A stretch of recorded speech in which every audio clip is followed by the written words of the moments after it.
Inductee for superior performance for 2014 is Michelle Ewald.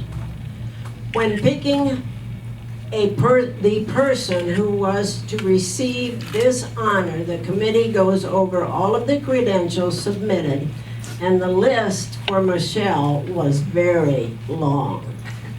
Michelle's influences were first and foremost from her parents, especially her dad, who was the driver to the league and the weekend tournaments for many years.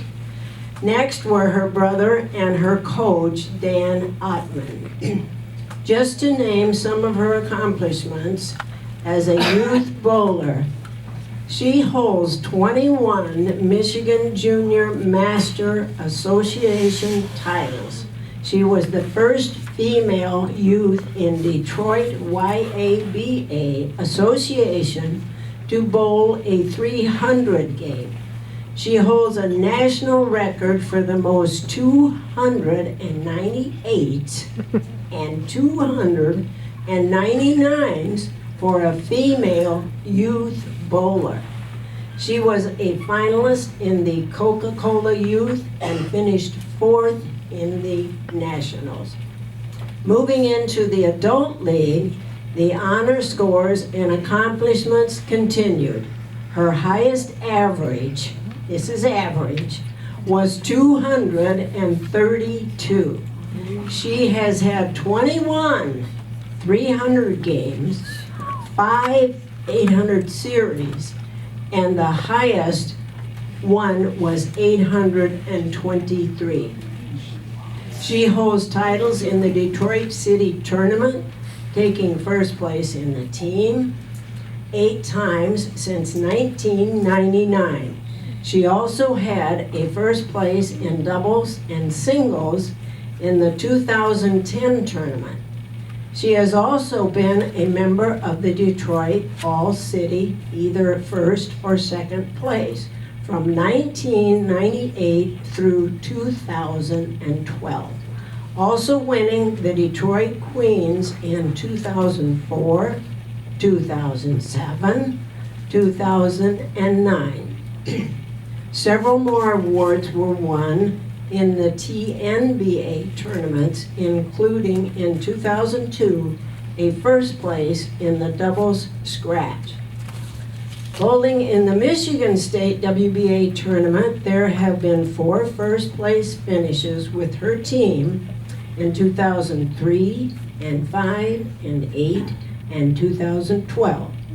A first place doubles in 2012 and second place doubles in 2007. Are you getting tired?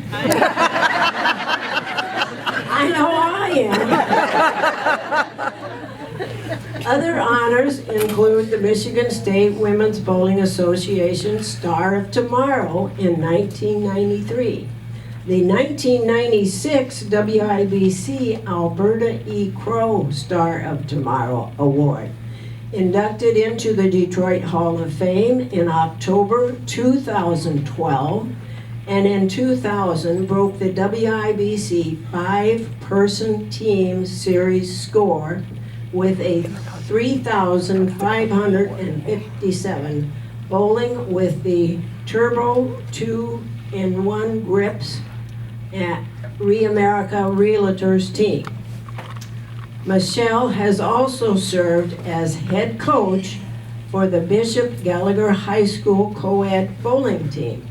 She has been ambassador in Australia and Scotland, holding coaching clinics with local youth and adults, and has served as a league secretary. I really am getting tired. Okay, Michelle, with all of these accomplishments, your induction into the Michigan State Hall of Fame is well deserved. Congratulations.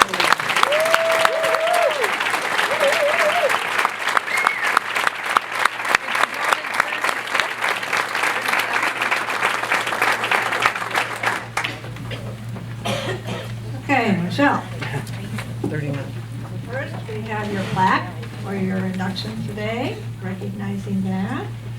Here is your Hall of Fame pin. Goes for that.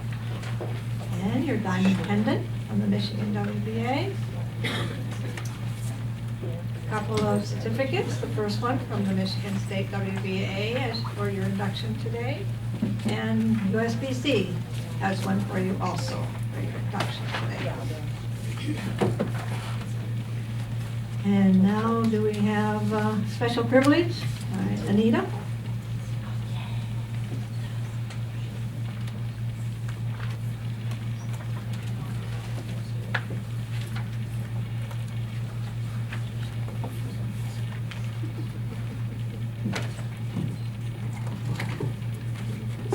Hi, Michelle.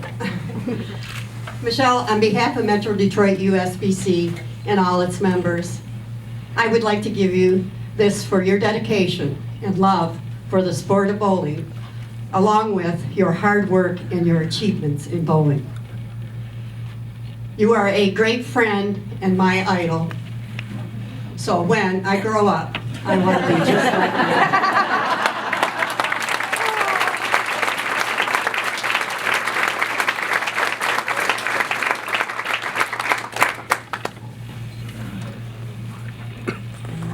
Michelle, would you like to say a few words? I was good until Anita figured it out. Check the box. This is this on? Yeah. This is such a great honor. I'd like to thank the Hall of Fame Selection Committee. It really does mean a lot to me to be recognized for my accomplishments, but every great bowler has people behind them, encouraging them, supporting them, and inspiring them. So I'm going to start with the most important, my mom and dad. They were pretty smart when they signed my brothers and I up for soccer and baseball, softball, and bowling. These sports taught us about winning and losing, teamwork, and sportsmanship. It just so happened that my brothers and I had natural talent for bowling. And that was the sport we all stayed with. Having brothers that were also very good sparked competition and passion and success. Dad mostly took us to league. Mom joined us when we went to YBA state tournaments and often provided me with extra incentive. So I don't remember the specifics, and she doesn't either, but I remember I saw this bracelet, and I wanted it in the worst way. I don't care, call it a bribe, call it motivation, whatever I needed to do that day, I did it just so I could have this. It is a charm bracelet with a mini whistle. I was 10 years old. I don't know why I wanted it. I thought it was the coolest thing ever. So I think the story goes, we saw it, I wanted it. She's like, you don't need that. So then I don't know if I was bowling bad, if I was crabby. I really don't know. But I know I have this bracelet. And I know it's because of that bowling day. So, and I've kept it. I think I was 10. I'm almost 40. It's a long time. So, despite wearing it a handful of times, obviously, it's a memory that I've associated with bowling, and Mom provided that one. The Ewald family bowled a lot, city, state tournaments, then travel league. We bowled MJMA tournaments, then we bowled JTBA tournaments, which were in Ohio. And soon the Ewald name became pretty synonymous with bowling. I saw my brothers bowling good, and I wanted to bowl it good too.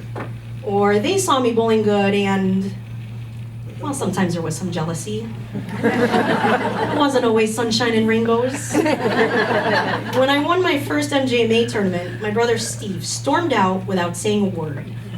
Don't worry, he did eventually buy me balloons. He wrote a card, he apologized, he congratulated me, but it was a little tense for a little bit. And then, Dave, believe it or not, and most of you should know who Dave is. Dave's very accomplished. He used to think he was in my shadow. Like, I can't even picture the fact that he thought he was in my shadow, because he is the best competitor that I know personally, and he's been my practice partner, he's been my sounding board, he's my best friend in bowling. So thank you to Mom and Dad, and to Steve and to Dave. A great bowler also needs great leaders, great directors, and great coaches. and I've been blessed with all of those as well. I started out at Rose Bowl Lanes. Betty Roberts was my first coach. I went to the travel leagues, and Bill and Betty Heider ran the board traveling league at that time. And then Dan Ottman, who started MJMA tournaments. They all had a part in my development in the sport. And of course, I also got a lot of encouragement from, the board directors, YBA and WIBC. So people like Libby Fletcher and Pat Russell and Sue McCormick, Rose Marsh, Jan Wilson, Anita, Mark Martin, and Roger and Sharon Shildroth, who literally watched me grow up. Yes, we do. They play a very important part in the running of this sport and the encouragement. And when they see talent, they embrace it, and that's what they've done for me. So thank you. Teammates. A great bowler needs great teammates. I've had the pleasure of bowling with a lot of phenomenal bowlers. Many were also stars of tomorrow. Many are also Hall of Famers. But beyond that, it's about friendships and connections. And this is why I love the bowling community. It is so big, but yet it is still so small. Bowlers have their own language, so when you meet someone who understands it, it's an instant bond. This is probably why I was able to captain a team whose members included, at the time, my brother's ex-girlfriend and current girlfriend. Hey, that happens. This was the team that broke the record for WIBC. So bowling goes across all. No. I know. It's a true story. So it is a testament to how bowling can connect people, despite their personal issues or pasts. Anyone who knows me knows I'm generally pretty quiet. I like to laugh. I like to have a good time. Not what you'd call the life of the party or like being the center of attention. And along with that comes humility. I'm not going to brag about myself. I'm proud of what I've accomplished, but I'm not going to bring it up. I'm not going to boast about it. My girlfriend, on the other hand, she loves telling everybody. It doesn't matter where we're at. Hey, she's in the Hall of Fame. Hey, she's got 21 300s.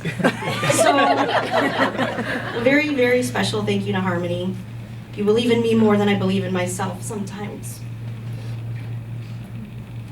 And your support means the world to me. Kick the podium. Thank you. So, in closing, I've had a pretty good bowling career, but I know I'm not done. Sometimes it feels like it. Boy, have I struggled over the last year. Probably the worst season I've had in probably 25 years. But I love this sport, and I love what it's given me. I joke a lot that ever since my Detroit Bowling Hall of Fame induction that there's been a curse on me. So I'm counting on this induction today to be the ending of the curse so I can finally win the damn Michigan State Queens Bowling Tournament.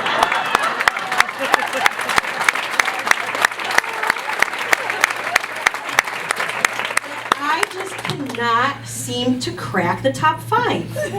I've been bowling it since I've moved up, and failure. I don't get it. So that is my next goal, and thank you again.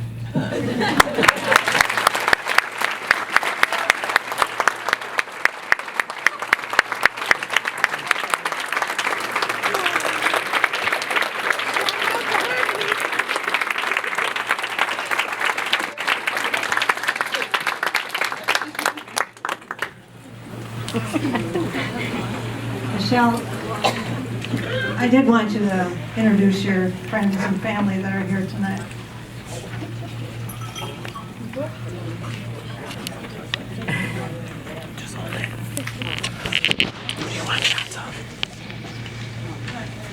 Oh, your friends and family.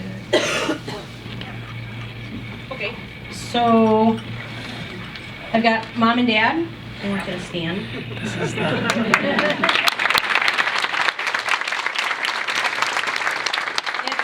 It's Jim Ewald, as we call him, Jimbo. Oh.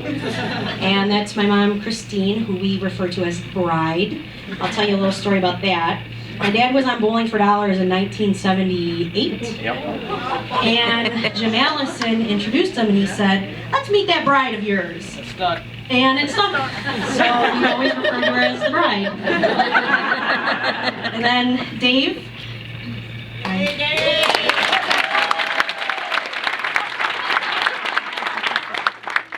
Harmony Ponder.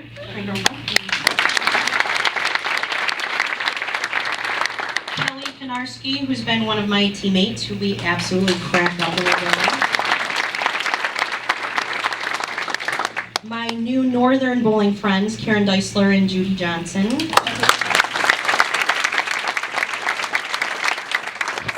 And Julie Seymour and Renee Harmon, new friends as well.